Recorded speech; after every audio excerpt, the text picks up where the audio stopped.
On vous souhaite la bienvenue à ericlato.com. Dans quelques instants, on reçoit le peintre Roger Alexandre qui célèbre ses 40 ans de carrière. Et il va le faire à l'intérieur d'une nouvelle exposition où il prend un nouveau tournant dans sa carrière d'artiste en nous présentant des grands formats. Mais d'abord, parlons d'un concert bénéfice pour le fonds Masso Onco de la Fondation Santé au Richelieu-Rouville. Ça va se tenir avec, entre autres, Nathalie Choquette dans quelques jours.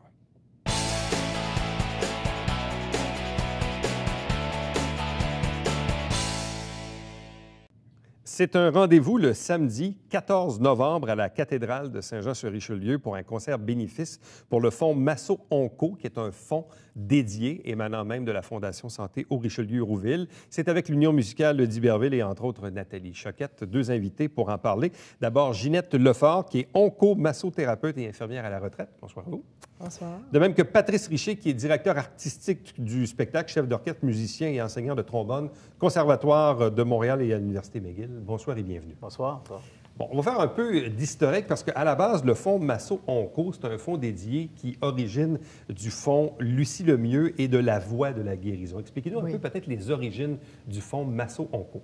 Bien, c'est ça, évidemment, c'était Mme Lucie Lemieux à l'époque qui s'occupait, qui avait été l'instigatrice de ce fonds-là, qui était à son nom, et puis qui allait chercher au niveau des commanditaires des fonds pour pouvoir offrir le service de massothérapie déjà au département d'oncologie. Alors, ça a existé pendant quelques années.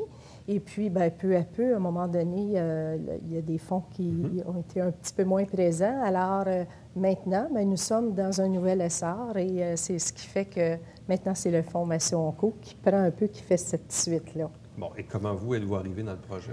Bien, je suis arrivée dans le projet étant donné que je connais déjà des oncomassothérapeutes du secteur et puis je m'y suis intéressée. Alors, c'est ça, j'ai eu le goût parce que je crois beaucoup à la cause. Et puis, je travaille dans un autre contexte avec des enfants atteints de cancer. Et puis, y aller avec la clientèle adulte m'intéresse grandement. Bon, parlez-nous un peu de l'importance de la massothérapie dans un cadre d'oncologie. Parce qu'il y a récemment, je faisais des entrevues avec le porte-parole de Leucan en Montérégie. Puis un des services, entre autres, c'est la masso. Et j'ai plusieurs fois, moi, fait des entrevues avec des personnes atteintes de cancer. Et ça semble donner un bénéfice incroyable, la massothérapie, quand les gens, évidemment, sont en train de se battre contre la maladie. Oui. Bien, évidemment, le bénéfice, je veux juste préciser que les gens qui vont en oncomassothérapie, bien, forcément, c'est déjà des thérapeutes, des massothérapeutes, et qui vont aller chercher cette formation-là pour connaître plus la problématique des gens atteints de cancer. Donc, pour mieux l'adapter. Et là, j'y arrive. Bien, effectivement, ça fait déjà depuis plusieurs années, il y a des recherches et puis qui vont montrer qu'un toucher qui apaise, un toucher qui est adapté à la condition de santé, parce qu'il faut bien savoir que la clientèle des gens atteints de cancer vont avoir des effets secondaires parfois difficiles à vivre. Alors, ce toucher, le massage fait l'apaisement, va avoir des effets au niveau système immunitaire, au niveau cerveau, système parasympathique, va aider au niveau du pouls, l'apaisement respiratoire, etc. Alors, c'est ce qui fait que ça donne une détente qui fait du bien. Parce qu'un corps qui souffre, bien, peut être un corps aussi qui va trouver un apaisement. Alors, c'est cette voie-là. À quel moment le projet d'avoir un concert bénéfice est-il arrivé à l'ordre du jour? Bien, disons que c'est arrivé il y a quelques semaines, quelques mois. C'est quand même assez récent. Et puis, notre directrice, qui était déjà en contact avec un des membres de l'Union musicale, ils en ont discuté. Et puis, bon, ça fait boule de neige. Et puis, ça a donné vraiment le goût de cette association. Et vous, M. Richer, c'est arrivé quand dans votre course? Hein? Quel moment on vous a sonné la cloche? Ah, ça fait de faire un mois à peu près qu'on a commencé à discuter de ça à l'Union musicale. Patrick Dupaquet, qui est le président du conseil d'administration, m'a parlé de ça. Puis on s'est dit, bon, mais ça nous prend quelqu'un, ça nous prend une personne qui, bien sûr, qui va attirer des gens, qui va nous aider à rendre ce projet-là vraiment intéressant et fantastique. Puis quoi de mieux que quelqu'un, un chanteur, une chanteuse. On a pensé à Nathalie Choquette, qui a une voix magnifique. Puis autant la douceur du massage apaise les corps que la voix humaine apaise les corps aussi. Ça apporte ça apporte de la chaleur et du réconfort. Qu'est-ce que ça amène comme défi sur le plan artistique, sur le plan musical? Parce que là, vous êtes dans l'enceinte de la cathédrale, donc c'est un lieu qui résonne beaucoup au niveau de l'acoustique et tout ça. Vous êtes combien sur scène avec l'Union musicale? C'est quand même assez nombreux. On va être à peu près sur scène une quarantaine. Une quarantaine. Là, vous avez Nathalie Choquette. Oui. Comment on arrive à tout arrimer ça ensemble? Bien, écoutez, c'est sûr qu'on va travailler ensemble. On a déjà les arrangements musicaux. Nous, on a déjà commencé à travailler. Ça fait 3 semaines maintenant, 4 semaines. Ça fait 4 semaines qu'on travaille les pièces. Bon, Nathalie a une super voix. Dans la cathédrale, il n'y a aucun problème pour l'entendre. Avec les gens, avec la foule qu'on attend en grand nombre, d'ailleurs, ça aide beaucoup à la sonorité. On sait que c'est très réverbérant, oui. Mais plus il y a de gens, plus il y a de corps pour recevoir ces vibrations-là, oui, c'est vrai, ouais. Ça aide beaucoup. Bon, quel type de répertoire on doit s'attendre? Quelles sont les pièces maîtresses, disons, qu'elle va interpréter avec l'Union? Il y a certaines pièces, mais surtout du répertoire d'opéra, oui. Puccini, Donizetti, et quelques pièces surprises, plutôt jazzées, qui vont agrémenter tout ça, là. Ça va être quand même un bon programme, ça va être intéressant. Bon, le concert est aussi, disons, accompagné de l'animatrice ou comédienne Joanne Fontaine, qui est un peu l'invitée d'honneur de la soirée. Joanne Fontaine qui a combattu, non pas un, mais je pense plusieurs cancers. Oui. On l'a peut-être vu il y a quelques mois, Tout le monde en parle, avec un témoignage assez poignant. Puis il y a aussi une émission, je pense que c'était Canal Vie, là, si je ne me trompe pas, Oui. Un reportage, un documentaire assez bien fait sur la bataille qu'elle a menée elle-même contre le cancer dans les dernières années. Comment son nom a-t-il fait surface dans votre projet? Bien, ça aussi, également, c'est à force de discussion, le désir de s'associer aussi avec des gens qui puissent être vraiment porteurs pour la cause. Alors, bien, son nom a jailli. Je ne peux pas vous dire le moment exact, ouais. mais finalement, c'est arrivé. Puis, des gens l'ont contactée. Elle s'est montrée très intéressée, à notre grande joie d'ailleurs. Puis, on croit qu'elle peut être une belle ambassadrice, elle également, pour la cause. Comment ça va se passer? Parce que, bon, là, il y a le concert avec Nathalie Choquette, l'Union musicale d'Iberville. En même temps, est-ce qu'elle va livrer un discours, une conférence, ou comment ça va se... Pas nécessairement une conférence, mais elle va sûrement en faire une présentation. On est en train de peaufiner de la façon dont elle va être avec nous. Mais elle va être au début, elle va en parler, et puis il y aura sûrement une possibilité de contact avec elle. Peut-être un moment d'entracte, enfin, mais ça, on est en train de vérifier le tout. Mais on sait qu'elle On travaille sur la mise en œuvre du programme présentement. Exact. Okay. On est dans la mise Nathalie, en scène un peu, c'est ça? Oui, c'est ça, exactement. Souvent, ça se fait sous forme d'élocution, soit pendant, soit avant le concert. Et puis, c'est sûrement de cette façon-là que Mme Fontaine va être mise à contribution. Là. Pour le concert, donc, avec une allocution, là, évidemment, qui va se passer. Évidemment, pour vos musiciens, c'est quand même une occasion intéressante, parce que parfois, bon, l'Union musicale, on fait des représentations, que ce soit des concerts de Noël ou d'autres types de représentations durant l'été. En quoi c'est différent peut-être de la commande à laquelle peut-être vos musiciens sont habitués? En quoi est-ce qu'on sort un peu des zones de confort? Non, je ne dirais pas qu'on sort des zones de confort. Je vous dirais que de jouer avec une personne comme Nathalie Choquette, c'est sûr que c'est plaisant. Première des choses, parce que, on va le dire dans mes mots très simples, c'est une pro. Hein? Ça va aller rondement. Et puis, tout le monde est prêt, ça c'est sûr. Donc, ça devrait être dans la facilité. C'est sûr qu'au début, certains d'entre eux seront sûrement impressionnés de la voir, de la côtoyer, mais c'est une personne super gentille. Donc, d'après moi, ça va très, très bien se passer. Donc, les billets sont actuellement en pré-vente au coût de 40 $ et sinon à 45 $ la journée même du concert bénéfice, donc à la porte. Donc, les gens peuvent se les procurer à l'entrée principale de l'hôpital du Haut-Richelieu ou encore en appelant directement à la Fondation Santé. Dites-moi, dans une année, disons, le fonds Masso-Onco, on souhaite ramasser combien? Puis avec cet argent-là, de quelle façon on peut la redistribuer ensuite? Bien, écoutez, le combien, on est comme on est dans notre nouvel essor, on espère en amasser le plus possible, évidemment, parce que dans un avenir approché, nous souhaitons commencer en oncologie et en soins palliatifs. Alors ça, c'est vraiment notre projet le plus proche, on peut dire, qui nous tient à cœur. Donc, le montant va aller avec, écoutez, plus on va en avoir, si on a plusieurs milliers de dollars, c'est ça. J'ai un peu de difficulté à vous donner un chiffre exact parce qu'on est en train de le roder. Mais plus on va pouvoir en avoir parce qu'il y a d'autres événements également qui se tiennent pendant l'année. Donc, c'est un nouveau fonds, si on veut. Oui, donc, c'est un nouveau projet. Oui, exactement. Parce qu'ici, dans la région, il y a combien de massothérapeutes qui sont spécialisés en oncologie? Écoutez, nous sommes 4 actuellement. Il y en a peut-être d'autres qu'on ne connaît pas, qui pourront se greffer éventuellement au fond. Alors, mais pour l'instant, nous sommes 4 connus, là. Dans la région. Oui. Bien, merci infiniment. On vous souhaite la meilleure des chances. Oui. Puis on souhaite bien sûr que les gens soient nombreux à cette activité, donc du samedi 14 novembre. C'est à quelle heure exactement? 20 heures. 20 heures, donc en soirée, le samedi 14 novembre à la cathédrale Saint-Jean. Merci beaucoup. Merci beaucoup. Bonne chance. Merci. Restez avec nous puisqu'au retour, on vous parle des grands formats, une nouveauté pour le peintre Roger Alexandre.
Du 15 novembre au 13 décembre à la Galerie René Blin à Brossard, c'est l'exposition des grands formats de Roger Alexandre qui est avec nous. Bonsoir et bienvenue.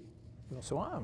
En quoi c'est différent de ce à quoi tu nous as habitués, Roger? Bien, je dirais que c'est une petite révolution intérieure due aux circonstances extérieures, souvent, comme moi, ma référence, c'était les galeries. Et les galeries, le marché des galeries est beaucoup moins... Les galeries me faisaient vivre avant, alors que maintenant, je me suis dit, je suis le patron et les galeries sont mes clients. Alors, ça pose tout, ça revire à l'envers un petit peu ma position, là. Puis, il faut comme revenir à la source, retourner aux sources. L'enthousiasme premier qui m'animait en 1972. Plus de 40 ans de peinture. Alors, c'est ce que je veux fêter aussi à Brossard. Et le fait de me poser la question, qu'est-ce qu'ils tentent de faire? Bien, ça m'a amené à des réponses comme des grands formats. Alors que, justement, le marché des galeries préconisait plutôt des plus petits formats, c'est moins cher, tout ça. Je voulais complètement sortir de cette référence-là extérieure pour me centrer sur vraiment moi, comme artiste, qu'est-ce qui m'anime, moi. Et au cours des 40 dernières années, tu avais fait peu de grands formats ou très rarement? C'était pas une sur commande peut-être, là, mais... Bien, la Galerie au Petit Bonheur, j'en ai fait quand même plusieurs, oui, mais ça se vendait à ce moment-là. Alors, à partir du moment où cette galerie-là n'existe plus pour moi... Est-ce que c'est pas un peu déchirant pour l'artiste? Puis on peut même faire le parallèle avec le monde de la musique. Hein, parfois, un artiste compose une chanson, mais là, il se dit « Ouais, mais là, si je veux qu'elle tourne à la radio, il faudrait que je la fasse un petit peu comme ci, puis un petit peu comme ça, sinon elle ne tournera pas à la radio, je ne vendrai pas d'album, puis ainsi de suite. » Est-ce que le peintre est aussi confronté à la même chose, c'est-à-dire que les galeries veulent un certain standard au niveau des dimensions et les artistes doivent se plier à ça? Oui, il peut avoir ceci, mais l'important, c'est de ne pas perdre son âme. Tu sais, d'être conscient, peut-être, que oui, je fais tel sujet parce que je veux gagner ma vie, et ça, c'est légitime aussi. Mais à un moment donné, quand je n'ai fait un, bien là, je me dis, là, maintenant, moi, je suis toujours attaché d'importance à se centrer. Bon. Se centrer dans la vie tous les jours et à se centrer aussi sur les tableaux. Pour moi, c'est de vraiment aller voir ce que tu as dans les tripes. Et toute ma carrière, j'ai fait ça. C'est sûr qu'il y a des compromis que j'ai faits avec les galeries, comme les scènes d'hiver. Ça se vendait bien, mais elles sont toujours différentes. Étant donné la façon que je procédais aussi, moi, c'était moins souffrant que d'autres, ou peut-être parce que c'est toujours une explosion de Et c'était quoi le créativité. format qui était demandé en galerie? Bien, le format, il n'y a pas... C'est plus... On parle de plus de petits formats, comme peut-être 16-20, 20-24. Rendu à 24-36, on entre dans les plus grands formats. Pour certaines galeries, comme la galerie Archambault, là, c'était 24-36, c'était très grand. Mais pour la galerie au Petit Bonheur, ça pouvait aller 4 pieds par 4 pieds. Ça dépend du marché de la galerie aussi, ça. Et quand on prend ce virage-là et on dit, bon, ben voici, moi, je vais produire des grands formats. Puis là, d'ailleurs, tu nous as amené, je le vois ici parce que c'est écrit à l'arrière, un 40 par 40 qui s'intitule Chant de vie. Et je pense que derrière toi, c'est encore plus grand que ça. C'est du 48? C'est 48 par 48. 48 par 48, oui, là. Oui. Mais ça, justement, le Chant de vie, le 40-40, j'ai fait une exposition, moi, au Carrefour La Plante. C'était tous des formats. Je commençais à exploiter l'abstraction. Alors, c'était toutes des colonnes abstraites et figuration. Et je me suis tanné. Alors, je continuais avec mes colonnes, mais j'ai fait tout l'espace. Ça ne veut pas dire que j'aime moins ces tableaux-là qui sont moins bons. Parce que même un de ces tableaux-là a fait la murale dans le Vieux-Québec qui a été primé parce qu'il y avait d'autres artistes. Alors, donc, on évolue, mais je pense qu'il ne faut pas être trop sévère aussi en se disant, bien, ça, ce qu'on a fait, c'est pas bon. C'est une autre période. C'est aux gens de juger, finalement. Bon, mais pour le peintre, celui qui est en création, quand on a plus grand d'espace, est-ce que ça change quelque chose? Est-ce qu'on peut aller ailleurs? Est-ce qu'on peut mettre des trucs qu'on ne met pas habituellement? En quoi ça vient... En quoi le grand format vient influencer notre création? Le grand format vient influencer l'impact final. Ça a toujours... C'est grand, mais l'impact final est plus grand. Et la composition aussi, tu es plus face à la réalité du tableau. La composition, tu peux faire plus de personnages que dans un petit tableau. Donc, tu peux avoir une composition plus grande aussi, tu sais. Le grand format aussi, il libère le geste, tu sais. C'est plus physique aussi, c'est plus impliqué. Il y a quelque chose c'est une façon de s'aimer, tu sais. L'artiste qui fait le grand format, il se gâte, là, tu sais, les grands formats. Mais en même temps, ça peut être, pour certains artistes, une certaine crainte, le grand format. Mais moi, j'ai remarqué que ce soit le petit ou le grand format, quand ça fait 1 heure ou 2, ça revient un petit peu à la même chose. C'est la conscience s'adapte au format. Le grand format devient petit et le petit devient grand. Bon. Évidemment, tu as toujours une certaine signature.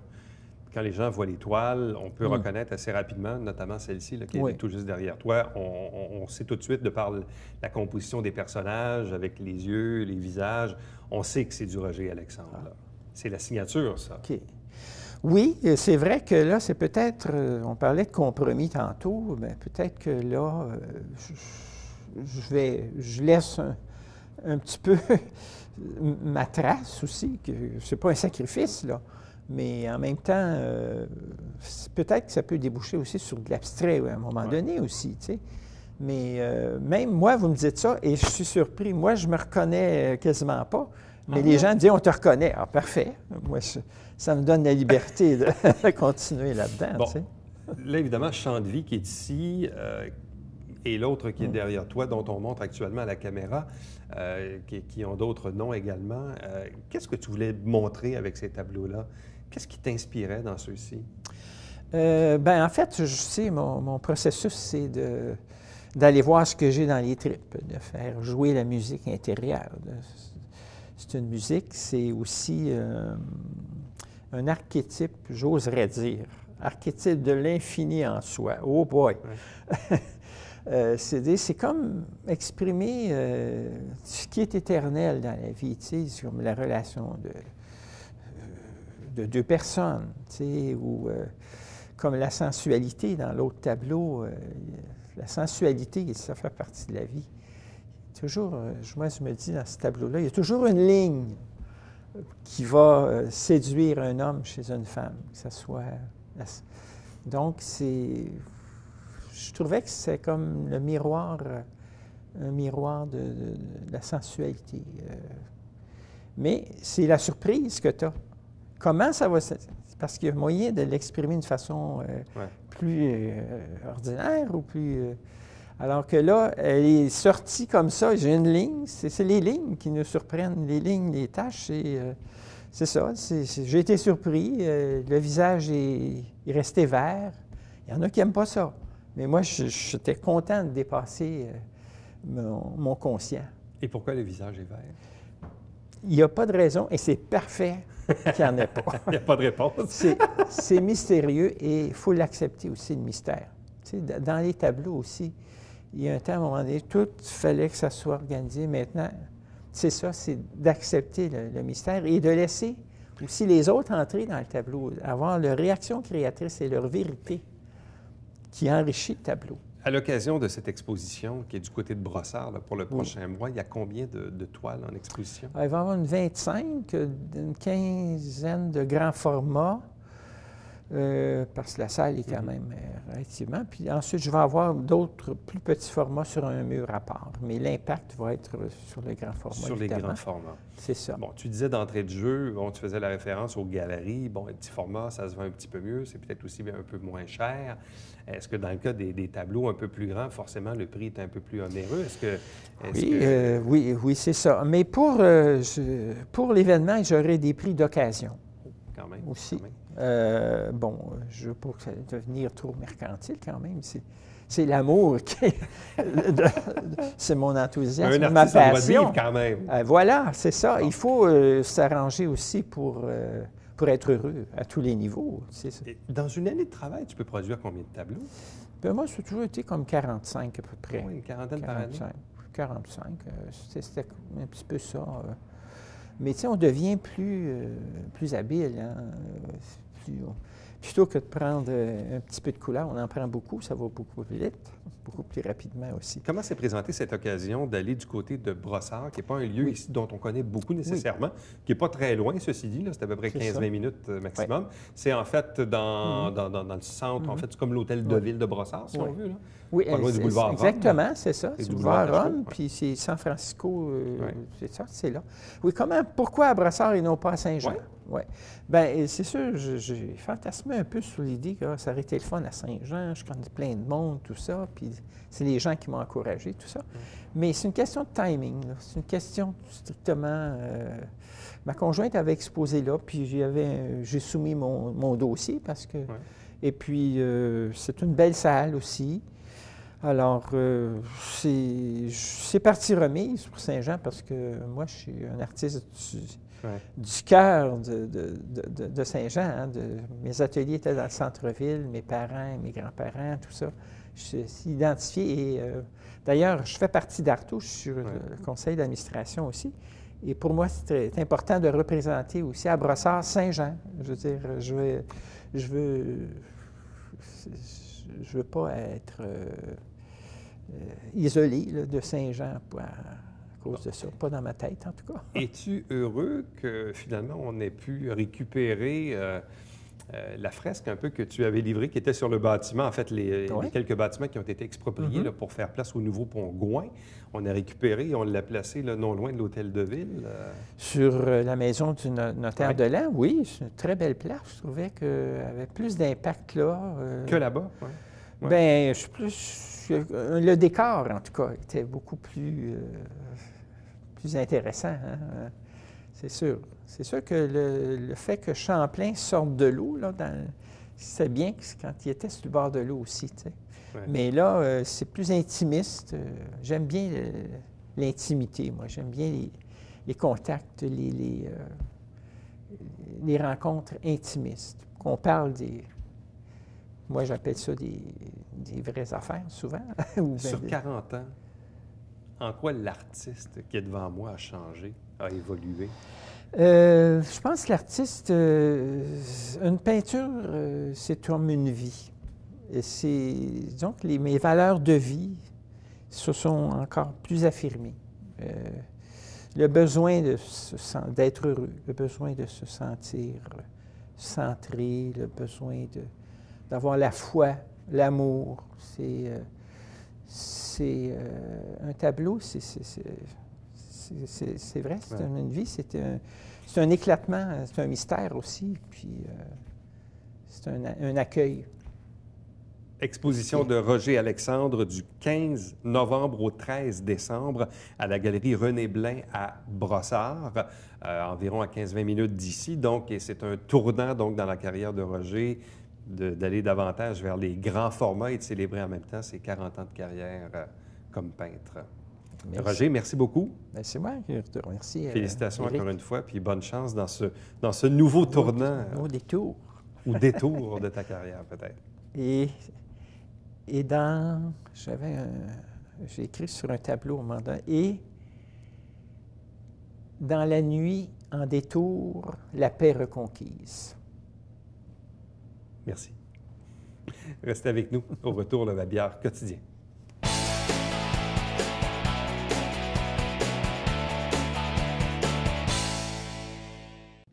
À la Galerie Action Art Actuel sur la rue Richelieu, non loin d'ici, du 5 novembre au 12 décembre, c'est le collectif d'artistes des membres de cette galerie qui va bien sûr nous présenter l'exposition qui s'appelle « 50 nuances de gris-gris ».